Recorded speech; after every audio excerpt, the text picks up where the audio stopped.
I I'm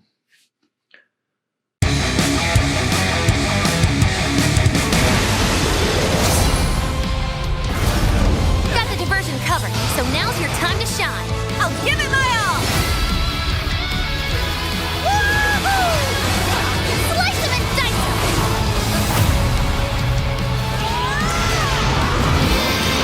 We are the Phantom Thieves.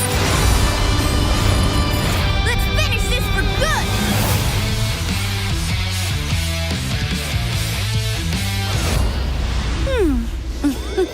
Persona 5 Strikers is an action-adventure role-playing game developed by Omega Force and published by Atlas. This is a spin-off game from the Persona 5 main game, I would say, and is set half a year after the events of Persona 5, where it's the summer holidays and Joker and his friends have come together for another grand old adventure. So yeah, this is a spin-off game.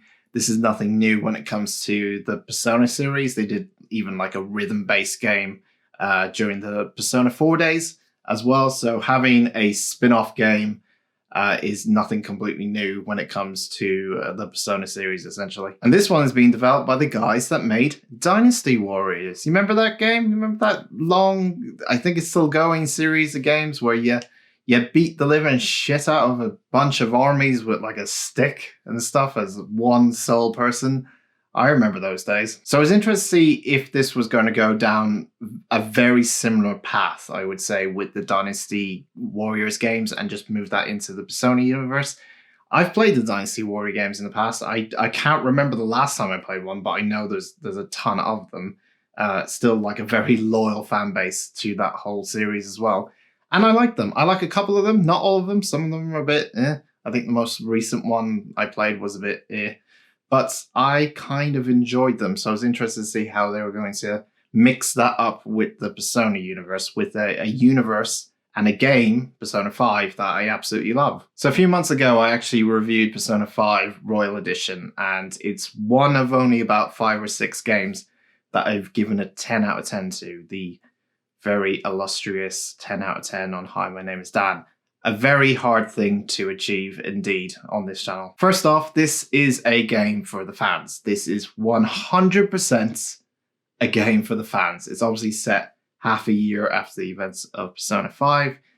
So if you kind of really want to know what's going on, even though it does do its best to explain things universe-wise, because the Persona universe is a hard thing to kind of understand anyway, so jumping into it brand new in Persona 5 Strikers might be a bit confusing, especially for new people. I would say play Persona 5 because, as I said, it's an amazing game. We get returning characters, we get some new characters in there as well, and I was just happy to have all these characters that I love from the original Persona back again together again to go on more goddamn adventures. As well as that, the flashy kind of stylistic look to Persona is also there in and out of like combat, in the menus, in the main menu, just everywhere. It's the style of Persona 5 is still well and truly intact in this game, which I absolutely love. There's also a lot more variety when it comes to actual locations, I would say as well. You actually travel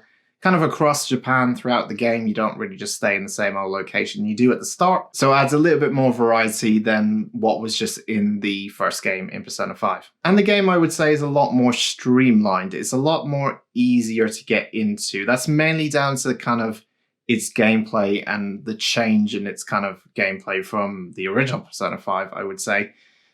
There's part of me thinking that's good for new fans because it's a lot easier to learn the systems in this game rather than the original.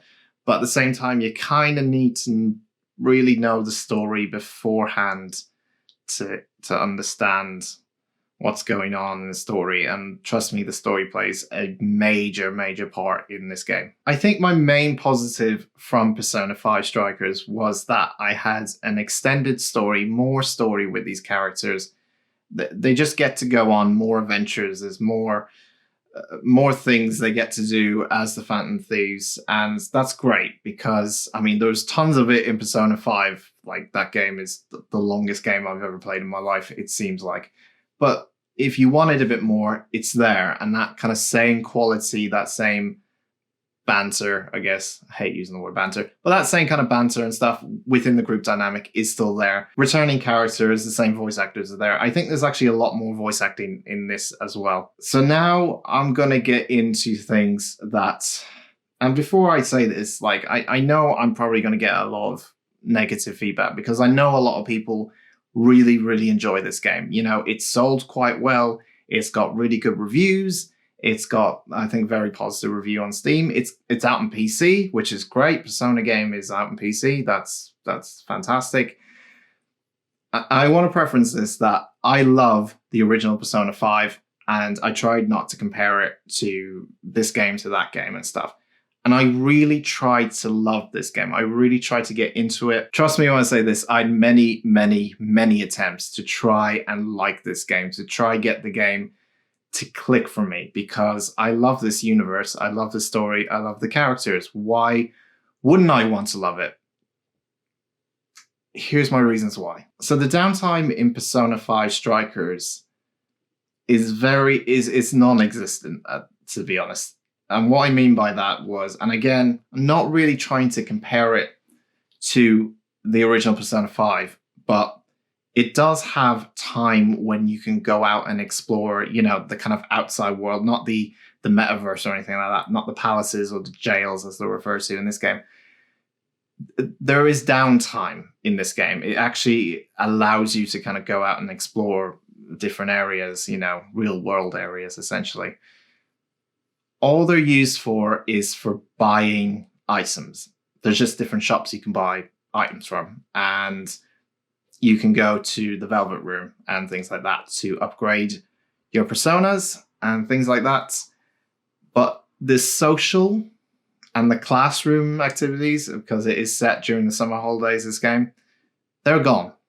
So there's none of that, in my eyes, a main part of a Persona game in this game. That's one thing you have to be prepared for. For me, I thought the gameplay would be changed, but they would keep some of the elements of the social side, because for me, that was a big part of what Persona was. All Persona games, in fact, not just 5, all Persona games. So it's a lot more linear, I would say. There's not really any time management like you had in Persona 5. There's not really a social element. All the kind of bonds you form are in battle and stuff like that. They all just happen in battle. And you kind of go from battle to battle to battle to battle to battle. And that's how it just sort of works in this game, which is absolutely fine. You know, that's okay. I just kind of miss that other side of Persona, which I think is a big part of it. That's not there anymore. But again, I could be criticized that I am comparing it to Persona 5. It's just that I didn't think that side of it would be missing, or maybe there would be a different kind of social element or downtime in there, but there's just none at all. It's just walking around, going to different shops to buy items, and that's pretty much it. The opening hours of this game as well is incredibly slow, in my opinion. I know they want to catch up with a lot of the characters and stuff, and also a thing the game introduces is a lot of tutorials to learn how to do different things, which is fine. But at some point, like in the first 5 hours, I would say, of playing this game, it got really frustrating when it just went cutscene, cutscene, cutscene, a fight, cutscene, cutscene, cutscene. And it felt like, especially the first like 2 or 3 hours, I would say, of playing this, that I wasn't doing anything. I was just watching the game, and it felt a bit too much. It was a bit of a poor start to get into this game. It didn't set me on the right kind of path to be excited. But yeah, my main overall issue with the game is, in my eyes, one of the biggest parts of the game, besides from following the story, this quite lengthy story, is the gameplay. Because it has changed. It is different from the original Persona. I accept that.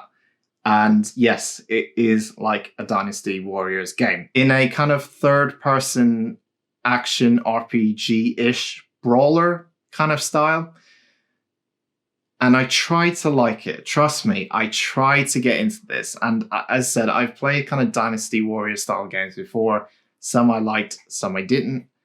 And I just couldn't get into this combat, this gameplay. It just really, it didn't work for me, unfortunately. I had various different kind of mental notes that I made while I was in the combat sections. There's plenty of combat, trust me, there's tons of it. Aside from the long story cutscenes as well, there's a lot of combat to do, is the main kind of focus in this game. Since the kind of social elements and stuff are pretty much gone, it's a lot of kind of dungeon crawling in this game. But there was times in the combat where I kind of said to myself, I don't know what's going on, because there's so many enemies and you are most of the time pressing like attack and special, which are the two buttons you kind of use to melee. But you can also use kind of your mana, your SP, to summon personas like you did in the first game.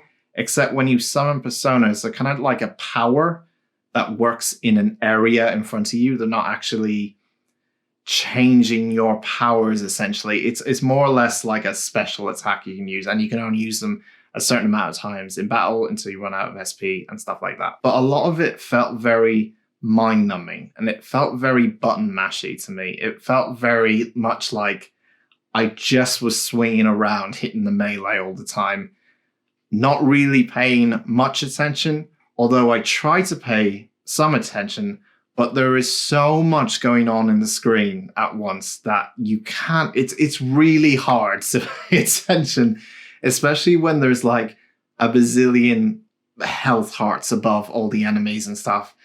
And there's so much going on. It's very busy. It's very, very busy on the screen at all times. And it's such a difference, again, from the original one, because that was turn-based. You could slow down, you could think about your attacks, you could plan out your attacks.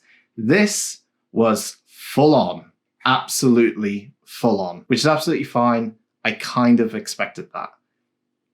But I just didn't enjoy it.